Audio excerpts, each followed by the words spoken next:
Hi guys. Paul here from PABrewNews. You already saw me once today.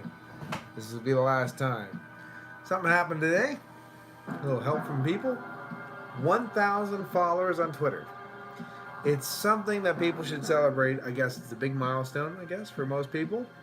Congratulations. Well, thank you, good my friend, good sir Craig from Kent Beer Reviews. Thank you very much. I think it was pretty cool. Like, you know, stuff like that just kind of like makes me go, why are you following me? Like 606 subbers on the PABrewNews channel. Why are you doing this? Why are you subjugating yourself to this? Why? But thank you. Tons of thank yous. But I have a big beer here that I wanted to save for something to celebrate, and that is a reason to celebrate. 1,000 followers over on the Twitters. T.O.R.I.S The Tyrant, the triple oatmeal Russian Imperial Stout, 13.8 alcohol by the volumes, and it's also bourbon barrel aged. Bourbon barrel aged, T.O.R.I.S The Tyrant, excuse the glare, from Hoppin Brewing Company, Akron, Ohio. Well, I think it's 224 or 225. It's the route. It goes from Pennsylvania, starts there, shoots right through, goes through Broadman, Ohio. If after the Pennsylvania border, you go to Broadman, Ohio, Vintage Estates. Definitely go check them out. Really crazy bottle shop, wines, beers, the whole deal. And then you keep on shooting through down to Akron, Hoppin Frog, go a little bit further north. Same thing, Akron, Ohio, you hit Thirsty Dog. So two really great breweries in a very small location, and a great bottle shop down the road. So definitely check it out if you're in that area. Let's get into the beer in question and the brewery in question, Hoppin Frog. We know Hoppin Frog, just had a couple things from them recently on the channel. I've had a lot of things from them. I've had this line, the Boris, the Doris, now the Taurus. I've always preferred the non-barrel aged versions to the barrel aged versions. I haven't had the non-barrel aged version of this, T.O.R.I.S The Tyrant, triple oatmeal Russian Imperial Stout. I've never actually had that. Some people I know have, they love it, but most of them had it on a draft.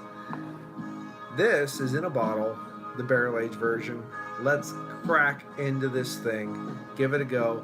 Listening to the Dawn of the Dead soundtrack from Waxwork Records, the re-release, if you haven't noticed already. If you haven't already noticed, I'm also excited. I'm an excited guy. Of course, we've seen the, they're actually a little different now. I think they're the good old frog, but I think they used to have plain caps. That's what they used to have. They used to have plain silver, gold, and stuff, and that would delineate year, blah, blah, blah. This is actually an art cap. Here we go. Label out, folks. No, I don't have a Hoppin Frog glass, so I can't do proper glassware. But look at this pouring out. Look at that. Nice, thick, robust, dark, cocoa-colored head, almost matching the beer in quality. I've actually drank a lot of stouts that are actually lighter colored than this head. And it only pours out to a nice ring of head, if you can see that. It wasn't the most aggressive pour in the world, I understand, but it only poured out to that ring. Sexy ring. Let's get some aroma on this thing.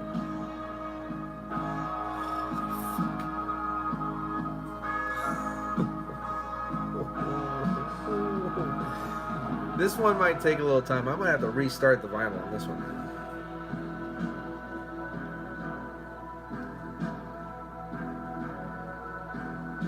Oh, I love it when I get walnut husks. Not almond husk, Joe. Not almond husk. And thank you again, Craig, for joining in and watching me with all this chaos. Oh, it's caramel and almond husks. Crazy. Peppery, caramel, Almond husk. It's so dessert-like. It's amazing. Milk chocolate, baker's chocolate. Then you start getting in that kind of nutty coffee, char, smoke, vanilla. You know what it doesn't? You know what it smells like? My one cousin owns a farm down in Mississippi. The one owns Duke Traps. The other one owns a pecan farm. It smells like fresh, cracked pecans that you're just cracking open. Caramel covered pecans. Pecan. I say pecans, but you know whatever.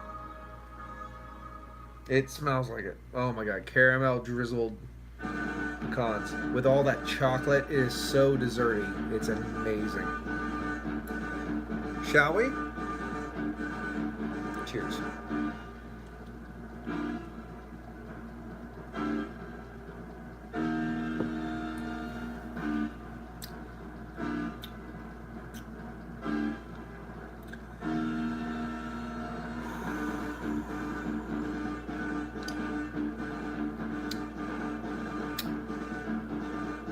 It's a bit thin. No, I'm kidding. It's a medium side of a full body. Very, very few beers ever taper into the full side of a full body. It's almost damn near impossible. Let's just say that. For me, anyway, that range is like freezing beer and then chewing it with a spoon. So this is full side of a full body, going chaos level, chewy, sticky, beautiful. You have to get acclimated though. 13.8% alcohol by volume, which is going to be higher because of the barrel aging. But if you notice with Hoppin Brewing, like I said, this is going to go long. There's a lot of talking involved.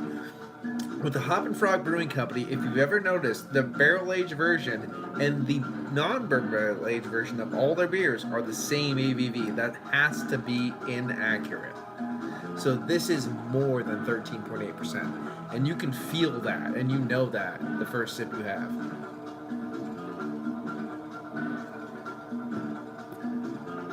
But already, after the second sip, you're starting to get acclimated. There's more just burn in the throat, more so than warming in the chest. But there's a lot of character in this beer. A lot of charry, roasty, savory character. Milk chocolate, dark chocolate, baker's chocolate, all playing together still. A lot of char, a lot of smoke, a lot of roasty toasty too. That is in spades. The barrel is coming out. A lot of caramel, peppery. Let's just say that again, but like reverse it. Peppery caramel, not caramelly peppery. Let's just do that real quick before we go too crazy.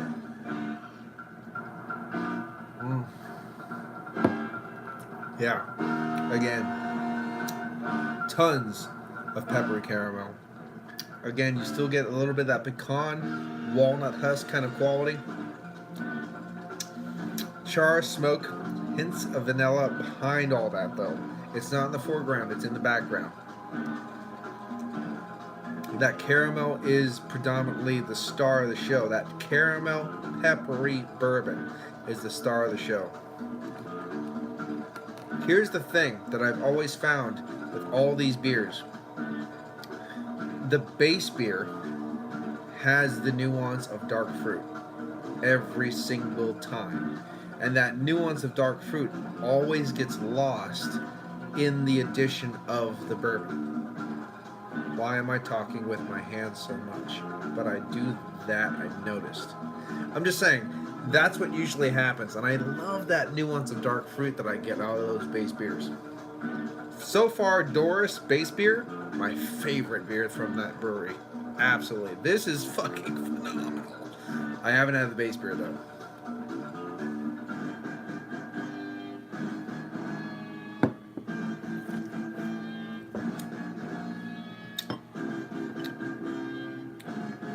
This is something else. And here's the thing is, now I'm talking, now I'm really breathing, now I'm doing things.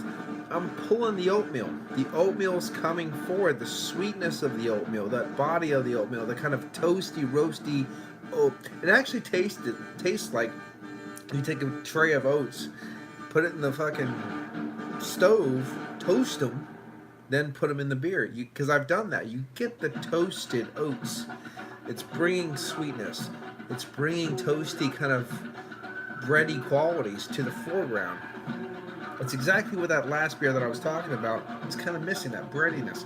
But it's toasty oats to the foreground, bringing sweetness, bringing those toasty qualities, blending in with the big beer that just is wrapping around it. It's amazing. Milk chocolate, bigger chocolate, dark chocolate, all there. Drizzled walnuts, drizzled pecans, drizzled with caramel. Wow.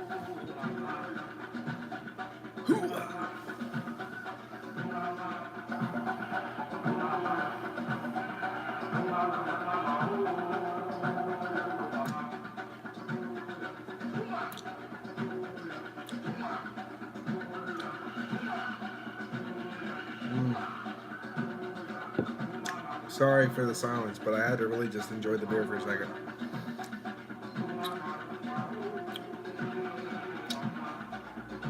It has a mocha java kind of quality to this beer too. Oily, slick, nutty coffee coming through. Hints, there's no dark fruit.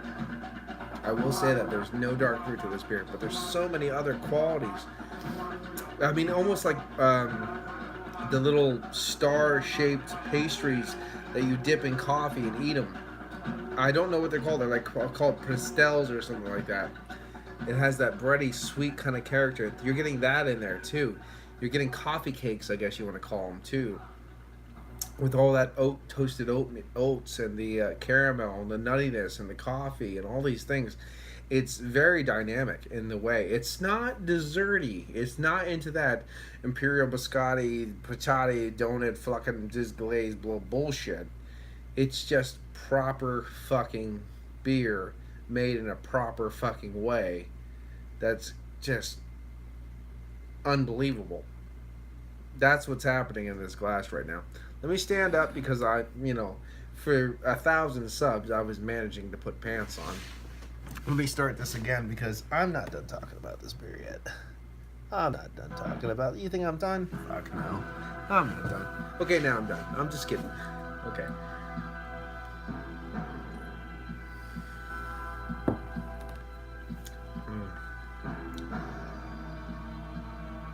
HoppinFrog.com. Hoppin Frog, brewed and bottled by Hoppin Frog, Akron, Ohio. Yep, still said that. That's good. Wow, Jesus.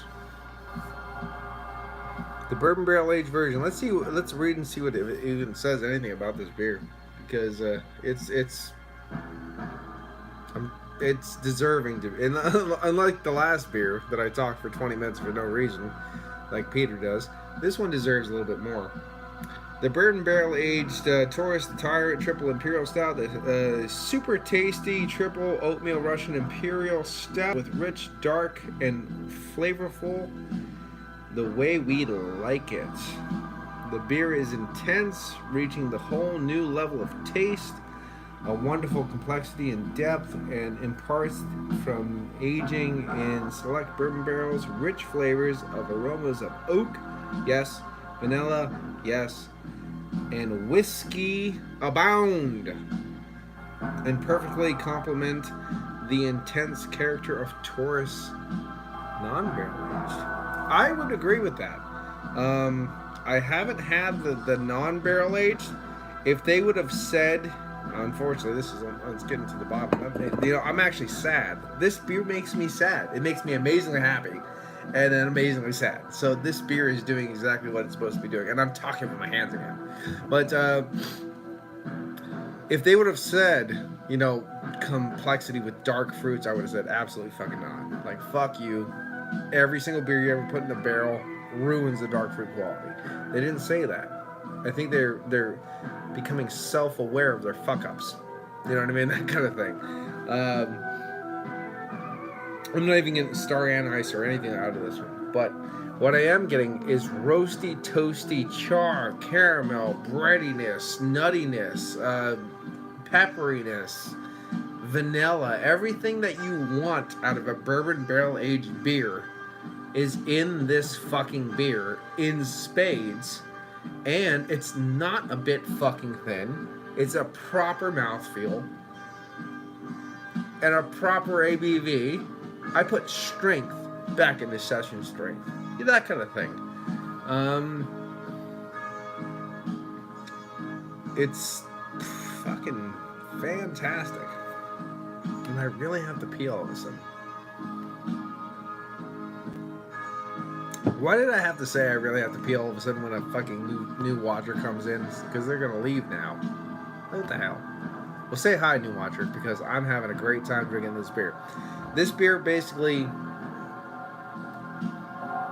I want to say, culminates like the whole drinking experience I've had lately with bourbon barrel aged imperial stouts. My first experience with that was Parabola from Firestone Walker. Then I got, the KBS. Actually it started with KBS, but it culminated with that Firestone Walker kind of thing. And then, I don't know. Trying to think bourbon barrel aged imperial stouts that I've had in the years, because I'm old and I've drank for a long time. Not as old as Matt, because he's 100. But this thing, it just, everything you want in a beer is in this beer. I don't know. I'm gonna give this beer. Stick around the second viewer, because I'm gonna give a grade here. I want to make sure I top this down a little bit, and I'll give a grade.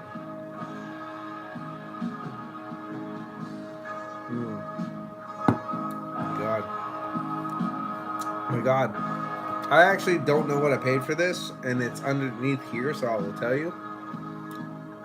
I paid $30 for this beer.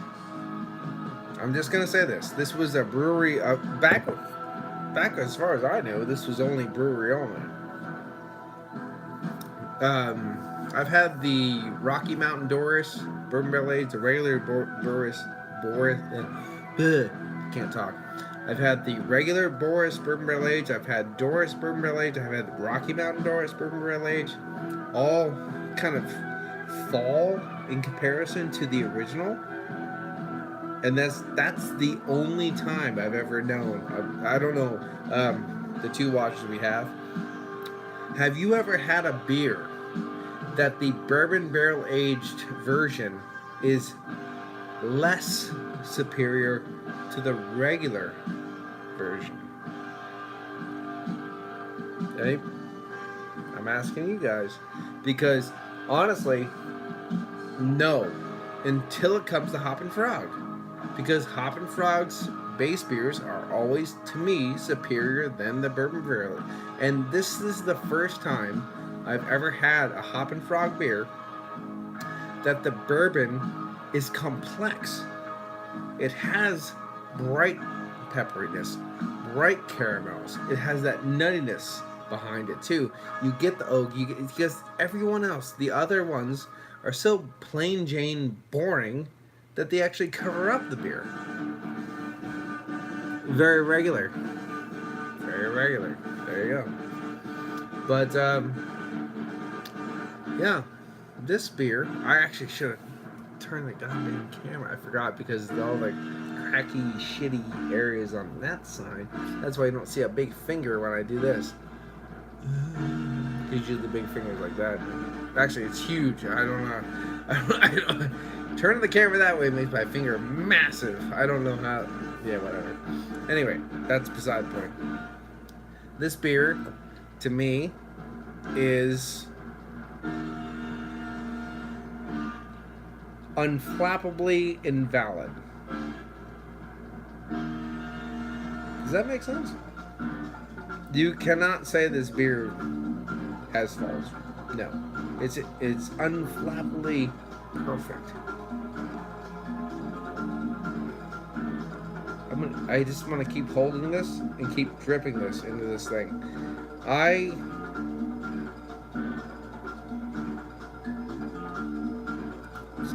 Well, there you go. Okay. You know, it's Paul here from PA Stout Reviews. So, like Joe is the beer NEPA patrol. You know what I mean? Like that. Well, this is pretty fucking good, man. This is fucking. This is better than. Okay.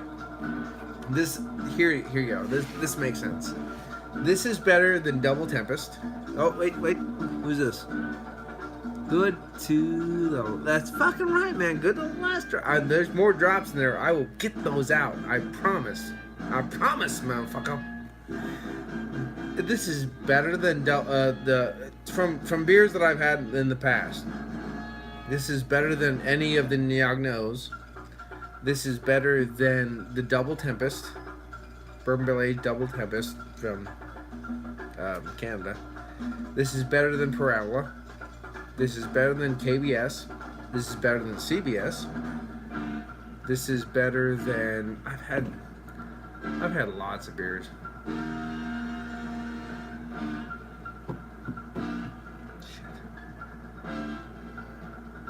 This is better than all of them. I can't catalog every beer I've ever had, but at the same time, I know for a fact that this beer is kicking the shit. Well, Sunday Morning Stout, better. Barely Legal, better.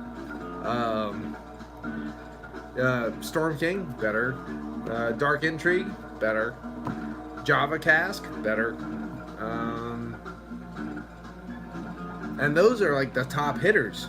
They're all like the ones that I mentioned are all the top hitters that I've had. It's better than that. That's fucked up in a good way. So there you go.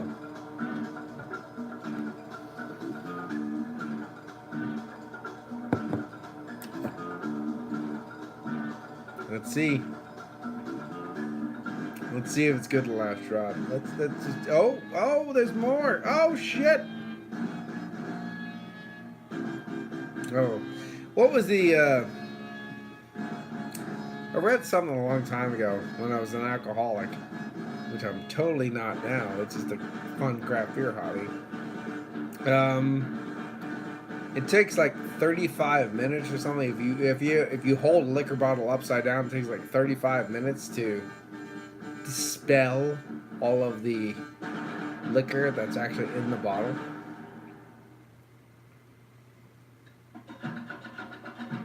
Oh shit.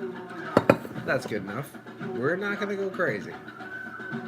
However, back in the day, I remember having empty liquor bottles on glasses overnight and getting a shot out of every single one of them. So I completely agree with that statement. It takes over 35 minutes to get every drop out of a fucking bottle. Yeah. Back in the day when I lived in Berwick, which I don't live there now, it was, 20... No, not 20 years ago. It was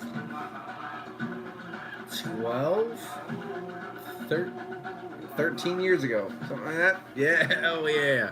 I never drank beer because all beer was shit 13 years ago. In Pennsylvania, all beer was shit. That's why I only drank liquor. And yeah, back in the day, we'd have liquor bottles all lined up everywhere. Get a shot out of every single fucking one of them. The next morning, cherry. Good to go. Enough of my ill-mannered frivolities back in the day. Let's get back to the beer in hand. Thanks, both of you, for joining me for this. 1,000 followers on YouTube, on Twitter. Yay! Woohoo! I know what to show you soon. I know. I just want to get this beer open, so I'm going to celebrate it. I guess it doesn't really matter. Great time to celebrate, right? Yeah, fuck yeah. This beer is a 10 out of 10. I am not fucking with you. I Get this beer. If you had a chance to get Parabola, get this beer. If you had, like, anything, like, if you had a chance to get Double Tempest, which is amazing, Parabola, Founders, KBS, this and this, get this beer. Get it. I don't give a fuck. I would pass up every beer I've ever had for this beer. Yep, this one. Mine. You know what? It cost me $30. I'd pay $30 again. I'm fine. You know what I wouldn't do? This one. I haven't had it. No, I'm not saying I've never had it. I haven't had it. $45 a bottle. If I would have known that was $45 a bottle, I would have bought 2 of these. Oh shit! Hey, that's what happened. Yeah, no, that's my fault. I'm sorry. That's my fault. I smacked the camera. I would have bought 2 of these if I would have known that was that price. I have to assume I'm upside down. Oh my god, I have to assume. Oh, shut up, asshole. Oh, well, you know what? Hey, fuck it. I don't give a shit. It's 10. It's 10, 10, 10. This was $45 a bottle. 45. You should laugh, Craig. You should laugh, because that was a fucking joke and a half. But this was $45 a bottle. If I knew this was $45 a bottle, I would have bought 2 of these. No joke. I didn't even realize until I got home that was bourbon barrel aged. I had no idea. Because I didn't even know they made a bourbon barrel aged version. That's how I didn't even know. And this version, it blows away every beer I've ever had. Every single one. That's how good it is. It's nice to know that in that confusion of falling over and making myself the right way again and all that stuff, the one guy went away. But it's the way it is. But Jesus Christ, I've never had a beer like this ever. I'm gonna start the fucking vinyl again. I'm not done talking. Fuck it. Fuck it. I don't care. I'm just like, this beer makes me happy. I'm a happy guy. I mean, I don't. I found the beer that I should have, not all the time because you don't want to ruin it, once a month. Like this is the beer. Like, it's amazing. It's so good. If I find this beer again, I will buy it. I will not drink it. I will bring it to a certain occasion for other people to have it. And if anyone poo-poos it, I will kill them. Like I said, Craig, I will have no problem driving to Pittsburgh tomorrow and getting another bottle of this. I think it's amazing. As soon as I get a fucking day away and I can drive there, if I call Beerport, do you have a bottle of this left? Yes, I am coming down. Do not fucking sell it or I will murder your children. And then I will drive down and I will get it. And then I will bring it to England and we can all have it and go, oh my God. We can all have that moment because fuck them if they sell it on me. But, yeah. It's that level of good. I am not fucking with you. I am not a guy to fuck with. And I don't fuck with people. If I think a beer is shit, like that fucking hole punch donut jelly IPA, that's a 7 fucking. It's bullshit. This is a fucking 10. It's a 10. There's no way. I don't know what to tell you. It's fucking good.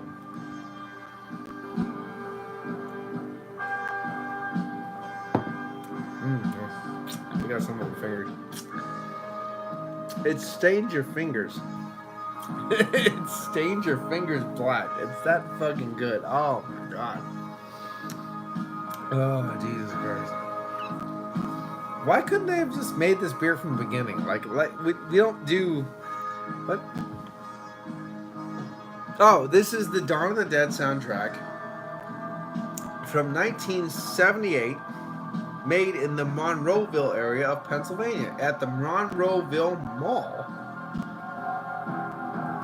It was basically made, one of the main places it was made, it was in the J.C. Penney's at the mall. The J.C. Penney's was recently torn out and made into a movie studio, or a movie, not studio, but a movie theater. However, I was pretty pissed because you're ruining movie history to show movie history, you know what I mean? Because you're ruining something that's a movie landscape to put in a movie studio, or a theater rather. However, the first film they ever showed was Dawn of the Dead. They know where they came from. They know that mall has a plaque that says about Dawn of the Dead being filmed there. That mall is very well understood that that's the Dawn of the Dead mall. So that's really cool. So that's good. I've been there way before they ripped this out. They ripped that out. I've seen them all in its different guises. Kind of wish I was my parents back in the day where I could go see them all when they're actually filming the damn thing. But it is what it is. But it's one of my favorite zombie movies ever. I love Night of the Living Dead before this film, but it's only because I was appreciating this film before I watched this film. This film is one of the best films ever made, and it's probably the best zombie film ever made. It's an action adventure film. It's not a horror film. It's action adventure. One of the best films ever made. You'll never make a film like this again because of the way they filmed it. It was people coming into a situation from outside going, can we please be in this film? And it's people from all walks of life saying, even a couple of the Pittsburgh Steelers were in this film because they wanted to be there. They called the National Guard. The National Guard said, yeah, we'll send some people up, don't worry about it. They came up. They called the Pittsburgh Police Force and Fire chiefs and the police. They came up just to be in the film. You can't do a film like that anymore. So this film is one, iconic, and two, you can never make this film again. It's done. They broke the mold. Dawn of the Dead. Done. You can only do it once. Like this beer. If they do this beer more than once, I will buy this every single time. I don't give a fuck what it costs me. This is a delicious beer. That is an amazing movie. And this has been Paul from PABrewNews. I should probably end it right now. Because I don't have too much to say after this.